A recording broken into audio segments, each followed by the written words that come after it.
Okay, നമുക്കിനി average പഠിക്കാം. Okay, average നമ്മൾ ചെറിയ ക്ലാസ്സിൽ നമ്മൾ കേട്ട് പരിചയമുള്ള ഫെമിലിയർ ആയിട്ടുള്ള ഒരു ടോപ്പിക്കാണ് ആവറേജ്. ഓക്കെ, ഈ ആവറേജ് നമുക്ക് പിന്നെ UPSC ക്വസ്റ്റ്യനിൽ എങ്ങനെയാണ് ചോദിക്കുക, ഏത് രീതിയിലാണ് ക്വസ്റ്റ്യൻ വരിക എന്നുള്ളതൊക്കെ നോക്കാം. അപ്പം ആവറേജ് എന്നുള്ള ബേസിക് കൺസെപ്റ്റ് അറിയണം. അപ്പം നമുക്ക് ഇവിടെ ഒരു എക്സാമ്പിൾ ഉണ്ട്, എക്സാമ്പിൾ നോക്കാം. Average of 4, 6, 7, 8. ഓക്കെ, എങ്ങനെയാണ് ആവറേജ് ഓഫ് ഒരു കുറച്ച് നമ്പേഴ്സിന്റെ ആവറേജ് കാണാൻ എങ്ങനെയാണെന്ന് ചോദിച്ചു കഴിഞ്ഞാൽ നമ്മൾ എന്ത് ചെയ്യും? ആഡ് ചെയ്യും. ഓക്കെ, ആ നമ്പേഴ്സ് ആഡ് ചെയ്തിട്ട് അവിടെ ആ എത്ര നമ്പർ ഉണ്ടോ അതുകൊണ്ട് ഡിവൈഡ് ചെയ്യും. ഓക്കെ, ഇവിടെ ഈ ഒരു എക്സാമ്പിൾ നോക്കുകയാണെങ്കിൽ ഓക്കെ 4 + 6 + 7 + 8 ചെയ്യുക, ഡിവൈഡ് ബൈ എത്ര നമ്പേഴ്സ് ഉണ്ട്? 1, 2, 3, 4, 4. ടോട്ടൽ എന്ത് വരും? ഓക്കെ, 10, 17, 25. 25/4 = 6.25. ഓക്കെ, 6.25. അപ്പം 6.25 ആണ് ഇവിടുത്തെ ആവറേജ്. അപ്പം നമ്മൾ എന്താ ചെയ്തത്? തന്നിരിക്കുന്ന നമ്പേഴ്സിനെ ആഡ് ചെയ്യുക, എന്നിട്ട് ടോട്ടൽ നമ്പേഴ്സ് കൊണ്ട് ഡിവൈഡ് ചെയ്യുക. Okay, fine. അപ്പം എല്ലാ കേസിലും നമുക്ക് ഇതേപോലെ എന്ത് ചെയ്യേണ്ട ആവശ്യമില്ല, കാൽക്കുലേഷൻ ചെയ്യേണ്ട ആവശ്യം വരില്ല. Okay, for example average of 22, 23, 24, 25, 26. Okay, ഇവിടെ എന്താണ്? കോൺസിക്യൂട്ടീവ് നമ്പേഴ്സ് ആണ്. ഓക്കെ, അപ്പൊ കോൺസിക്യൂട്ടീവ് നമ്പേഴ്സ് വരുമ്പോൾ നമ്മൾ എന്ത് ചെയ്യേണ്ട ആവശ്യമില്ല, ഈ നമ്പേഴ്സിന്റെ ഇത് ആഡ് ചെയ്തിട്ട് ഡിവൈഡ് ചെയ്യേണ്ട ആവശ്യമില്ല. പകരം ഇത് തന്നിരിക്കുന്ന കോൺസിക്യൂട്ടീവ് നമ്പേഴ്സ് ഓഡ് ആണോ ഈവൺ ആണോ നോക്കുക. Okay, odd or even. Okay, odd number ആണെങ്കിൽ ഓക്കെ ഇവിടെ ഏതാണ് നോക്കാം. 1, 2, 3, 4, 5. ഓക്കെ, 5 ആണ്. അപ്പൊ ഇവിടെ ഓഡ് നമ്പർ ആണ്. ഓക്കെ, ഓഡ് നമ്പർ ആണെങ്കിൽ എന്ത് ചെയ്താൽ മതി? ആ മിഡിൽ പൊസിഷനിൽ ഇരിക്കുന്ന ആളെ കണ്ടുപിടിച്ചാൽ മതി, അതായിരിക്കും ആവറേജ്. ഓക്കെ, ഈ കേസിൽ 22, 23, 24, 25, 26, 24. ഓക്കെ, സെൻട്രൽ ഇരിക്കുന്ന ആളാണ് ഇവിടുത്തെ ആവറേജ് വരിക. Okay, average is equal to 24. ഇനിയിപ്പം ഈവൺ ആണെങ്കിൽ നമുക്ക് ഈ ഒരു എക്സാമ്പിൾ നോക്കാം. 22, 23, 24, 25, 26, 27. 27 കൂടെ ഞാൻ ആഡ് ചെയ്തു. ഓക്കെ, ഈവൺ ആണെങ്കിൽ നമ്മൾ എന്ത് ചെയ്യും? ഓക്കെ, ഇവിടെ എത്ര നമ്പേഴ്സ് ഉണ്ട്? 6 നമ്പേഴ്സ് ഉണ്ട് അല്ലെ. അപ്പം ഇവിടെ ഈവൺ നമ്പേഴ്സ് ആണ്. ഇങ്ങനെ വരുന്ന സമയത്ത് നമുക്ക് സെൻട്രൽ 2 പേരുണ്ടാവും. ഓക്കെ, ആ 2 പേരെ കണ്ടുപിടിക്കുക. 24 and 25. 24ഉം 25 ആണ് ഈ കേസിൽ ആ 2 നമ്പേഴ്സ്. ഈ 2 നമ്പേഴ്സിന്റെ ആവറേജ് കാണാം. അപ്പം ഈ 2 നമ്പേഴ്സിന്റെ ആവറേജ് എന്ന് പറയുമ്പോൾ എത്ര വരും? 24 + 25/2 = 24.5. 24. അപ്പം ഈ കേസിൽ നമുക്ക് എന്ത് ചെയ്യേണ്ട ആവശ്യമില്ല, കാൽക്കുലേറ്റ് ചെയ്തിട്ട് ഡിവൈഡ് ചെയ്യേണ്ട ആവശ്യമില്ല. ക്ലിയർ ആണല്ലോ? ഇനി നോക്കാം. If average of a mark of 4 subject is 40, then total mark. Average നമുക്ക് അറിയാമെങ്കിൽ അവിടെ എത്ര സബ്ജക്റ്റ് ഉണ്ട്, അല്ലെങ്കിൽ എത്ര നമ്പേഴ്സ് ഉണ്ട് എന്ന് നമുക്ക് അറിയാമെങ്കിൽ നമുക്ക് ടോട്ടൽ മാർക്ക് കണ്ടുപിടിക്കാം. ഓക്കെ, അപ്പൊ നമുക്ക് 4 സബ്ജക്റ്റ് നമുക്കുണ്ട്. ആവറേജ് 40 ആണെങ്കിൽ ടോട്ടൽ മാർക്ക് എന്തായിരിക്കും? ടോട്ടൽ ഈസ് ഈക്വൽ ടു 4 × 40 ആയിരിക്കും. Is equal to 160. ക്ലിയർ? അപ്പം average into number of subject ചെയ്ത് കഴിഞ്ഞാൽ നമുക്ക് എന്ത് കിട്ടും? ടോട്ടൽ മാർക്ക് കിട്ടും. ക്ലിയർ? അപ്പം ഈ കേസിൽ 4 × 40 ചെയ്ത് നമുക്ക് ടോട്ടൽ കിട്ടും. ഈ ഒരു സംഭവം നമുക്കെപ്പോഴും നമുക്ക് പ്രോബ്ലം ചെയ്യാൻ ആവശ്യമില്ല. അപ്പം നമുക്ക് നേരത്തെ കേസിൽ എടുത്ത് നോക്കിയാലും ഓക്കെ 4, 6, 7, 8. ഓക്കെ, ഇതിന്റെ ആവറേജ് എന്താണ് കിട്ടിയത്? /4 അല്ലെ. 25/4 = 6.25 കിട്ടി. അപ്പം ഈ 6.25 × 4 ചെയ്താൽ നമുക്ക് വീണ്ടും എന്ത് തന്നെ കിട്ടും? ഈ 25 തന്നെ കിട്ടും. ഓക്കെ, അപ്പം നമുക്ക് ആവറേജും നമ്പർ ഓഫ് സബ്ജക്റ്റ് അല്ലെങ്കിൽ നമ്പർ ടോട്ടൽ എൻറ്റിറ്റിയും അതേപോലെ ടോട്ടലും തമ്മിലുള്ള റിലേഷൻ അങ്ങനെയാണ് ഇരിക്കുന്നത്. Okay, average into total subject number of subject multiply ചെയ്യാൻ നമുക്ക് ടോട്ടൽ മാർക്ക് കിട്ടും എന്നുള്ള കാര്യം നിങ്ങൾ ഓർത്ത് വെക്കുക. ഇനി ആവറേജിന്റെ ഒരു ബേസിക്, നമുക്കൊരു ആവറേജിന് എന്താ സംഭവിക്കുക എന്നുള്ളൊരു ബേസിക് ഐഡിയ വേണം. അപ്പം ഞാനിവിടെ എഴുതിയത് വായിക്കുന്നതിന് മുമ്പേ ഓക്കെ, ഒരു ചെറിയൊരു എക്സാമ്പിൾ പറയാം. ഒരു ക്ലാസ് റൂം. ഓക്കെ, ഒരു ക്ലാസ് റൂമിന്റെ അകത്ത് ഒരു 10 സ്റ്റുഡൻസ് ഉണ്ട് എന്ന് സങ്കല്പിക്കാം. സ്റ്റുഡൻസിന്റെ ഏജ് 23 ആണെന്ന് സങ്കല്പിക്കാം. 23 ആണ് സ്റ്റുഡൻസിന്റെ ഏജ്. ഇനി ഈ ക്ലാസ്സിലേക്ക് എന്ത് സംഭവിക്കുന്നു? ഒരു 30 ഏജിൽ ഒരു ടീച്ചർ കയറി വരുന്നു. സോ ആവറേജ് എന്ത് സംഭവിക്കും? ആവറേജ് അവിടെ ഇൻക്രീസ് ചെയ്യും. ഓക്കെ, അപ്പം ആവറേജിനേക്കാൾ കൂടിയ ഒരാള് അതിന്റെ ഈ ഗ്രൂപ്പിലേക്ക് വരികയാണെങ്കിൽ ആവറേജ് അനുസരിച്ച് എന്ത് ചെയ്യും? കൂടും. പിന്നെ ആവറേജ് 23 കൂടും. ഇനി ഒരു ക്ലാസ്സിൽ ആവറേജ് 23 ആണ്.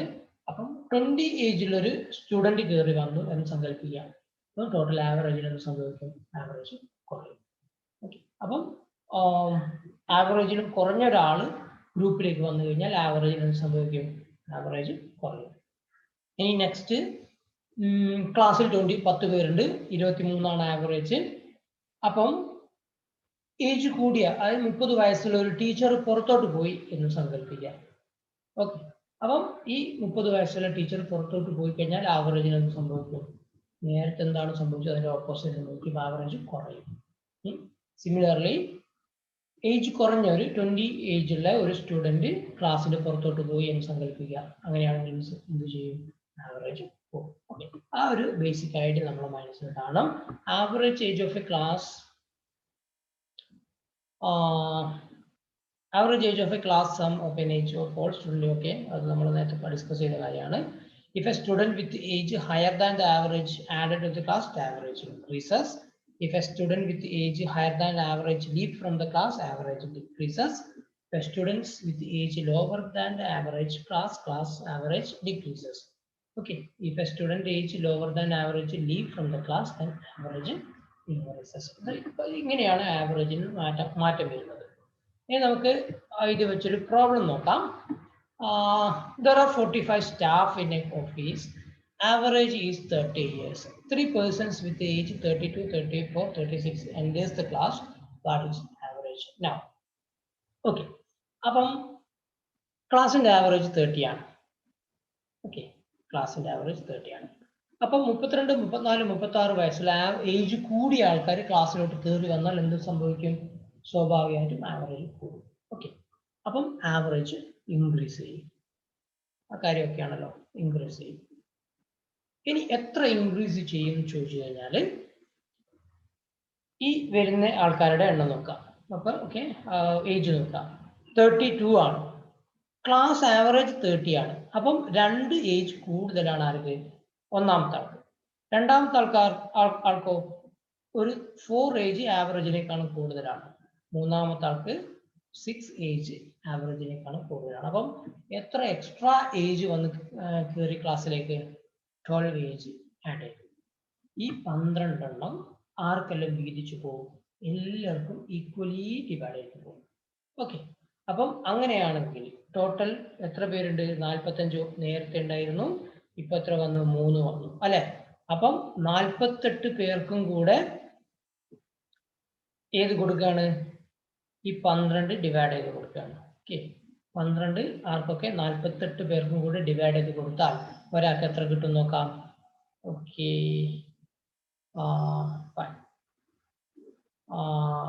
Divided by 6, 24, 1, 4. 1/4 എന്ന് പറഞ്ഞാൽ എത്രയാണ്? 0.25. അപ്പം എല്ലാവർക്കും എത്ര കിട്ടി? 0.25 കിട്ടി.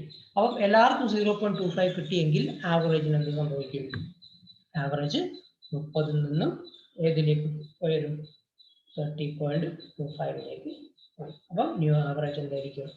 ന്യൂ ആവറേജ് 30.25 ആയിരിക്കും. അപ്പം ഈ ഒരു കൺസെപ്റ്റ് മനസ്സിലാക്കണം.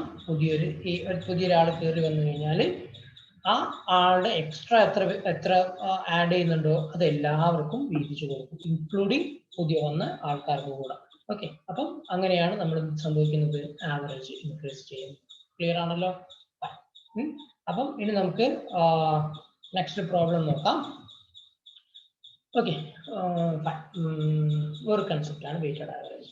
Okay, A student got four marks, 5 students got 5 marks and 2 students got 10 marks. What is average of the class? Okay. അപ്പോൾ നമുക്ക് ഇവിടെ ചെയ്യേണ്ട കാര്യം എന്ന് പറഞ്ഞാൽ 3 സ്റ്റുഡൻസിന് എന്ത് കിട്ടി 4 മാർക്ക്, അപ്പോൾ 3 into 4. ഓക്കെ, പ്ലസ് 5 സ്റ്റുഡൻസിന് 5 മാർക്ക് കിട്ടി, അപ്പം 5 into 5. പ്ലസ് 2 സ്റ്റുഡൻസിന് 10 മാർക്ക് കിട്ടി, അപ്പം 2 into 10. Total divide by total എത്ര students 3 plus 5 plus 2 10 is equal to 12 plus 10 plus 20 by 10, sorry 20 equal to 42 by 10 equal to 4.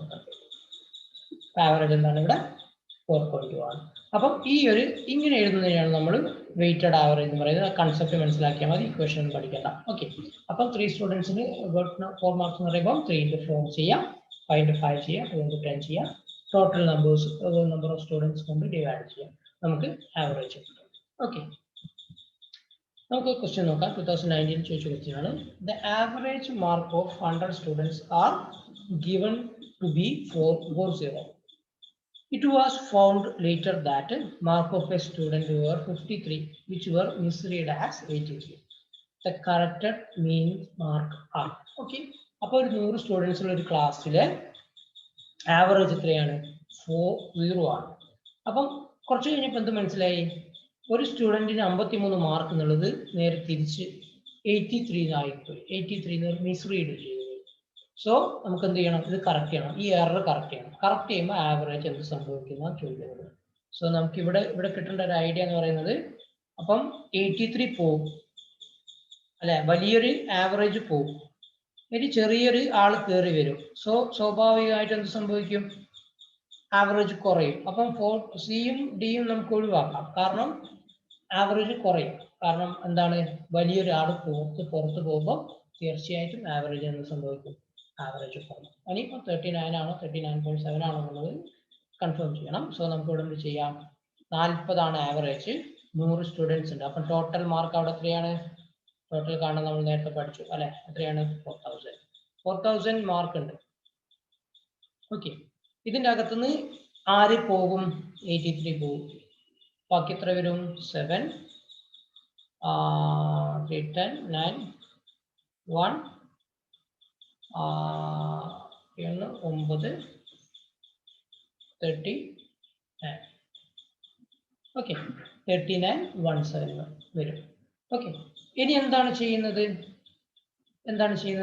53 add ചെയ്യണതിൻ്റെ കൂടെ അല്ലെ, 53 ആഡ് ചെയ്യുന്നത്. ഓക്കെ, 7 3 10, കാരണം 83 ഒഴിവാക്കി, ഇനി 53 ആഡ് ചെയ്യണം. 10 ബാക്കി 1 7 9 3. അപ്പം 3970 കിട്ടി. അപ്പൊ ആവറേജ് കാണാൻ നമ്മൾ എന്ത് ചെയ്യും, 3970 by 100 ചെയ്യും, ഈക്വൽ ടു 39.7. ഓക്കെ, അപ്പം ഇങ്ങനെയാണ് നമ്മൾ എന്ത് ചെയ്യുന്നത്, ആവറേജ് കാൽക്കുലേറ്റ് ചെയ്യുന്നത്. ഓക്കെ, അപ്പൊ നമ്മൾ ടോട്ടൽ കാണുക, എന്നിട്ട് ആ സംഭവം നമ്മൾ മൈനസ് ചെയ്തിട്ട് ആഡ് ചെയ്യും. ഓക്കെ, അപ്പം പ്രോബ്ലം ക്ലിയർ ആണെന്ന് വിചാരിക്കുന്നു. നെക്സ്റ്റ് ഒരു പ്രോബ്ലം നോക്കാം. There are 13 two-digit consecutive odd numbers.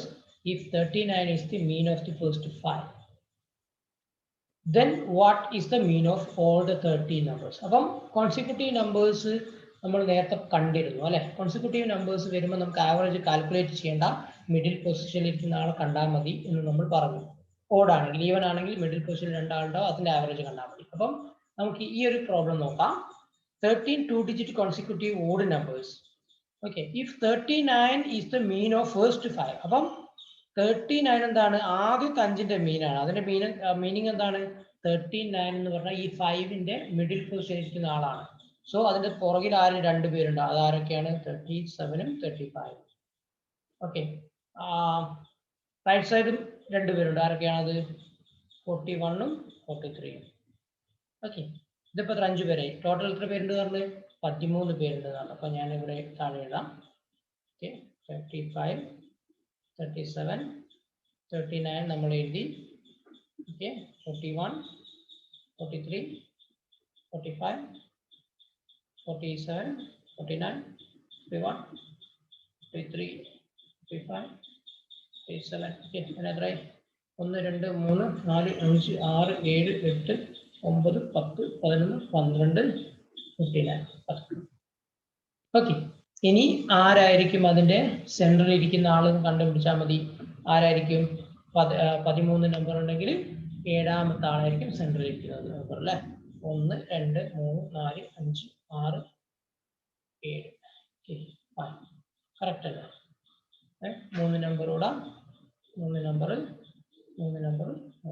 So 47 ആണ് സെൻട്രൽ ഇരിക്കുന്ന ആള്. അപ്പം 47 ആയിരിക്കും ആ 13 നമ്പേഴ്സിന്റെയും ആവറേജ്. ഓക്കെ, അപ്പം കോൺസിക്യൂട്ടീവ് നമ്പേഴ്സ് ആണെങ്കിൽ കാൽക്കുലേറ്റ് ചെയ്യേണ്ട നമ്മൾ മിഡിൽ പൊസിഷനിൽ ഇരിക്കുന്ന ആൾക്കുണ്ടാവും.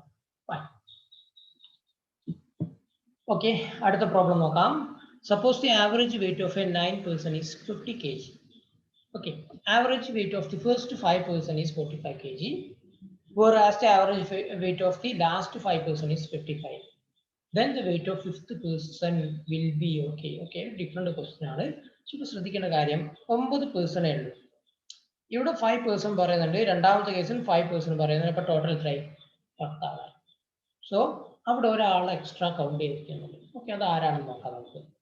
അപ്പം 9 പേരുണ്ട്. ഞാൻ നമ്പർ ഇടാണ്. 1, 2, 3, 4, 5, 6, 7, 8, 9. ഓക്കെ, അപ്പം ആദ്യത്തെ 5 പേരുടെ വെയിറ്റ് എത്രയാണ്? Average weight it's 50. അപ്പൊ അവിടെ ടോട്ടൽ വെയിറ്റ് എന്തായി? 5 into 50, 250. സോറി, ഫസ്റ്റ് 5 45 അല്ലേ? 45 ആണ്. ഓക്കെ, 45 ഇവിടെ എന്ത് വരും? 45 into 5 25, 2, 225. ഓക്കെ, 225. ഇനി ലാസ്റ്റ് 5 പേര് എന്ന് പറയുമ്പോൾ ആര് വരും? ഇവർ വരും. ഇവരുടെ ആവറേജ് എത്രയാണ്? 45. അപ്പൊ നമുക്ക് ആരെയാണ് എക്സ്ട്രാ കൗണ്ട് ചെയ്തതെന്ന് മനസ്സിലായി. ആരെയാണ് എക്സ്ട്രാ കൗണ്ട് ചെയ്തത്? 5th person ഇരിക്കുന്ന ആളും. അതാരാണ്? അത് തന്നെയാണ് ചോദിച്ചത്. അത് ആരുടെ ഏജ് ആണ്, സോറി വെയിറ്റ് ആണ് ചോദിച്ചത്. സോ നമുക്ക് ലാസ്റ്റ് 50% പിന്നെ പേഴ്സന്റെ ആവറേജ് 55 ആണ്. അത് ടോട്ടൽ എത്ര ഉണ്ടാവും? ഇൻറ്റു 5. ഓക്കെ, 275. ഇത് രണ്ടും കൂടെ ആഡ് ചെയ്യുമ്പോൾ നമുക്ക് എന്ത് കിട്ടും? ഈക്വൽ ടു 500 കിട്ടും അല്ലെ? ഇനി നമുക്ക് ടോട്ടൽ ആൾക്കാരുടെ 9 ആൾക്കാരുടെ ആവറേജ് എത്രയാണെന്ന് പറയുന്നുണ്ട്? 50 ആണെന്ന് പറയുന്നുണ്ട്. അപ്പൊ ടോട്ടൽ ഏജ് നമുക്ക് കാണാമല്ലോ. 9 into 50 ആയിരിക്കും total weight. So it is equal to 450. Total നമുക്ക് കണ്ടപ്പോൾ 450 കിട്ടി. അപ്പൊ ഇവിടെ കണ്ടപ്പോൾ നമുക്ക് എന്ത് കിട്ടി? 500 കിട്ടി. സോ അതിന്റെ മീനിങ് എന്താണ്? ഈ 5 എന്ന് പിരിക്കുന്ന ആളുടെ വെയിറ്റ് 2 വട്ടം കൗണ്ട് ചെയ്യുന്നുണ്ട്. അപ്പം അത് നമുക്ക് ഒന്നങ്ങ് മൈനസ് ചെയ്ത് കഴിഞ്ഞാൽ, അല്ലെങ്കിൽ അതിന്റെ ഡിഫറൻസ് കണ്ടു കഴിഞ്ഞാൽ നമുക്ക് 5th പേഴ്സന്റെ വെയിറ്റ് കിട്ടും. ഓക്കെ, അപ്പം 500ന്റെയും 450ന്റെയും ഇടയിലുള്ള ഡിഫറൻസ് എത്രയാണ്? It is 50. അപ്പം 50 ആയിരിക്കും ആരുടെ ഏജ്? ഈ 5th പേഴ്സന്റെ ഏജ്. സോ ആൻസർ എന്താണ് വരിക? ഓപ്ഷൻ സി 50 ആണ്. ഓക്കെ, ക്ലിയർ ആണെന്ന് വിചാരിക്കുന്നു. നമുക്ക് ഒരു പ്രോബ്ലം കൂടെ നോക്കാം. A family has 2 children along with their parents. The average of the weight of the children and their mother is 50 kg. Okay, the average of the weight of the children and their father is 52 kg. If the weight of the father is 60 kg, then what is the weight of the mother? Okay, നമുക്ക് നോക്കാം. ചിൽഡ്രനെ ഞാൻ എന്ത് ചെയ്യുന്നു? Boy girl എന്ന് എടുക്കുന്നു. Okay, പിന്നെ ആരുണ്ട്? Father mother. 2 children and their average weight of the children and their mother is 50. അപ്പം boy plus girl plus mother divided by 3 is equal to 50 അല്ലെ? അപ്പം boys plus girl plus mother is equal to എന്താണ്? 3 into 50, 150. Okay, ഇനി എന്താണ്? Average of the weight of the children and their father is 52. Okay, അപ്പം രണ്ടാമത്തെ case എന്താണ്? boy plus girl plus father is equal to 52 by 3. So boy plus girl plus father is equal to 52 into 3 is equal to 156. Okay. If the weight of the father is 60. Okay. അപ്പം father wait നമുക്ക് 60 ആണ് തന്നിട്ട്. അപ്പം നമുക്ക് ഇവിടുന്ന് എന്ത് ചെയ്യാം? Father wait അവിടെ കൊടുക്കുന്നു. സോ നമുക്ക് എന്ത് കിട്ടും? Boy plus girl is plus 60 is equal to 156. Okay. അപ്പം ബോയ് പ്ലസ് ഗേൾ എന്താണ്? 156 മൈനസ് 60 അല്ലേ? ഞാൻ ഇവിടെ എഴുതാം. Boy plus girl is equal to 156 minus 60 അല്ലേ? 76 അല്ലേ? സോറി 96. 96. ഇനി ബോയ് പ്ലസ് ഗേൾ 96 ആണെന്ന് കിട്ടി അല്ലെ? ആ ഇക്വേഷൻ നമുക്ക് എവിടെ കൊടുത്താൽ മതി? ഇവിടെ കൊടുക്കാം. ബോയ് പ്ലസ് ഗേൾ എത്രയാണ്? 96 plus m is equal to 156. Sorry 150. m എന്താണ്? Age of mother. അപ്പം വെയിറ്റ് ഓഫ് മദർ, സോറി. അപ്പം m is equal to 150 minus 96 equal to എന്ത് വരും? 1054. Okay. Answer option D 54. അപ്പം ആവറേജ് എന്ന് പറഞ്ഞു കഴിഞ്ഞാൽ 3 ആഡ് ചെയ്യാം, 3 കൊണ്ട് ഡിവൈഡ് ചെയ്യാമെന്ന് പറഞ്ഞാൽ മതി. പിന്നെ ടോട്ടൽ കണ്ടുപിടിക്കാം. അതിനകത്ത് പിന്നെ ബേസിക് മാത്സ് ആണ്. ബേസിക് മാത്സ് അപ്ലൈ ചെയ്യാം, നമുക്ക് ആൻസർ കിട്ടും. ഓക്കെ. ലാസ്റ്റ് പ്രോബ്ലം കൂടെ നോക്കാം. A student on her first 3 tests receives an average of score of n points. If she exceeds her previous average score by 20 points on her fourth test, then what is the average score of the first 4 tests? Okay, fine. അപ്പം ഒരു student എന്തുണ്ട്? 3 ടെസ്റ്റിൽ n പോയിന്റ്സിന്റെ average ഉണ്ട്. Okay. അപ്പം 3 ടെസ്റ്റിൽ n point average ഉണ്ടെങ്കിൽ total എത്ര മാർക്കായി? 3n മാർക്കായി. Okay. ഇനി മൂന്നാമത്തെ ടെസ്റ്റിൽ എന്താ സംഭവിച്ചത്? നേരത്തെ ആവറേജ് ആയ എന്നിന്റെ കൂടെ എത്ര കൂടെ എക്സ്ട്രാ മാർക്ക് കിട്ടി? 20 കൂടെ കിട്ടി. ഓക്കെ. അങ്ങനെയാണെങ്കിൽ പുതിയ ആവറേജ് എന്താ? പുതിയ ആവറേജ് കാണാൻ ഡിവൈഡ് ബൈ എന്ത് ചെയ്യണം? 3 ടെസ്റ്റ് ഇപ്പൊ 4ാമത്തെ ടെസ്റ്റ് ആണ്. So 4 is equal to 4n plus 20 by 4 is equal to 4n by 4 split ചെയ്യാണ് ഞാൻ ഇവിടെ 20 by 4. ഓക്കെ. ഇത് രണ്ടും കൂടെ സ്പ്ലിറ്റ് ചെയ്യാം. സോ 4 ക്യാൻസൽ ചെയ്ത് പോയി. n plus 20 by 4 is equal to 5. n plus 5 plus 5 is actually n plus 5 ആണ് ഇവിടെ ആൻസർ വരുന്നത്. ഓക്കെ. അപ്പം ആവറേജിന്റെ കൺസെപ്റ്റ് ഇതാണ്. അപ്പം ആവറേജും ടോട്ടലും തമ്മിൽ കണക്ഷൻ മനസ്സിലാക്കണം. കോൺസിക്യൂട്ടീവ് നമ്പേഴ്സിന്റെ ആവറേജ് എന്താണെന്ന് മനസ്സിലാക്കണം. ഓക്കെ. ഒരു ഗ്രൂപ്പിലേക്ക് പുതിയ ഒരാൾ കയറി വന്നു കഴിഞ്ഞാൽ ആവറേജിന് എന്ത് മാറ്റം വരും എന്ന് അറിയണം. സോ ഇത്രയും ബേസിക് കൺസെപ്റ്റ് അറിഞ്ഞു കഴിഞ്ഞാൽ നമുക്ക് ബാക്കി ക്വസ്റ്റ്യൻസ് ഒക്കെ ചെയ്യാം. അപ്പം എക്സ്ട്രാ ക്വസ്റ്റ്യൻസ് എടുത്തിട്ട് വർക്ക്ഔട്ട് ചെയ്യാം. പിന്നെ ആവറേജ് നമുക്ക് ഇവിടെ വൈൻഡപ്പ് ചെയ്യാം. ഓക്കെ.